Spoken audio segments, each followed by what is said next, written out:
అబ్బబ్బబ్బబ్బబ్బ! ఏం ఎపిసోడ్ భయ్యా నిజంగా. సుమనన్న నీ స్టోరీ ఎక్కడనో టచ్ చేసిందన్న. నిజంగా ఎపిసోడ్ చూడని వాళ్ళుంటే ఒక్కసారి చూడండి. సుమన్ అండ్ వాళ్ళ వైఫ్, వాళ్ళ బాండింగ్, వాళ్ళ ప్రేమ ఇంత పిచ్చేంది భయ్యా ఆ పిల్ల మీద. నిజంగా బయట ఇంత సంతోషంగా ఉంటారా మొగుడు పిల్లం? నాకు తెలిసిన వాళ్ళకైతే అస్సలు ఉండలేరు. 100లో 90 మంది బాధపడే వాళ్ళే, 10% మాత్రమే హ్యాపీగా ఉండేవాళ్ళు. ఆ 10% లో సుమన్ అన్న ఒక్కడు. తనకి ఇచ్చిన టైము ఓన్లీ 20 మినిట్స్. ఈ 20 మినిట్స్ లో తన ప్రేమ చూడాలి, చూసే వాళ్ళకే కుళ్ళు వస్తుంది అనుకోండి. నిజంగా 20 మినిట్స్ సరిపోదు అని సుమన్ అన్న ఉద్దేశం. నేను జెన్యున్ గా చెప్తున్నా. నాకు 5 మినిట్స్ ఇచ్చినా చాలు, జీవితాంతం బిగ్ బాస్ లో ఉండమని ఉంటా. ప్రశాంతంగా హిమాలయాస్ కి పోయినా అనుకుని ఉంటా.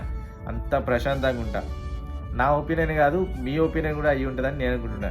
ఎందుకంటే మొగుడు పెళ్ళాం సంతోషంగా ఉంటారు అంటే నేను అస్సలు నమ్మలేను. అండ్ ఈ బాండింగ్స్ ఎక్కువ రోజులు ఉంటాయి, ఈ లవ్ ఎక్కువ రోజులు ఉంటుంది అంటే కూడా నేను ఒప్పుకోను. సో మీ ఒపీనియన్ ఏంటి? మీకే గనక పెళ్ళాంని వదిలేసి బిగ్ బాస్ హౌస్లో ఉండాలి అని మీకు ఆఫర్ చేస్తే మీరు ఏం చేస్తారు భయ్యా? కామెంట్ చేసేయండి.